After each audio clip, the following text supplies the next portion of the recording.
વાલાઓ, સુપ્રભાત. પવિત્ર બાઇબલમાં યોહાનને લખેલી સુવાર્તા 7મો અધ્યાય 2 વચનમાં આપણે એવી રીતે વાંચીએ છીએ કે હવે યહૂદીઓનું માંડવા પર્વ પાસે આવ્યું હતું. યહૂદીઓના 7 પર્વમાંથી ત્રીજો પર્વ પ્રથમ ફળનું પર્વ છે.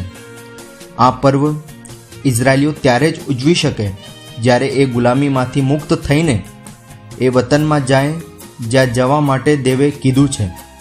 એ દેશ એટલે કે ઇઝરાયલ.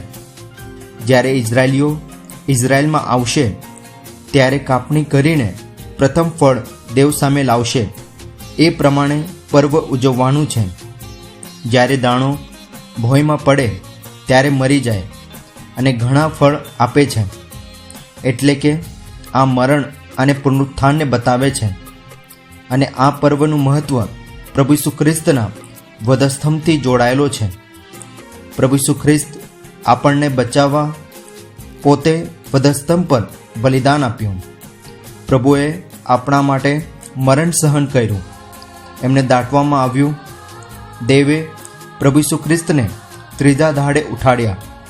જે કોઈ પોતાના પાપોને કબૂલ કરીને પ્રભુને તારનાર તરીકે સ્વીકાર કરે છે એ તારણ પ્રાપ્ત કરે છે. દેવ આપણને સહાય કરે. આભાર.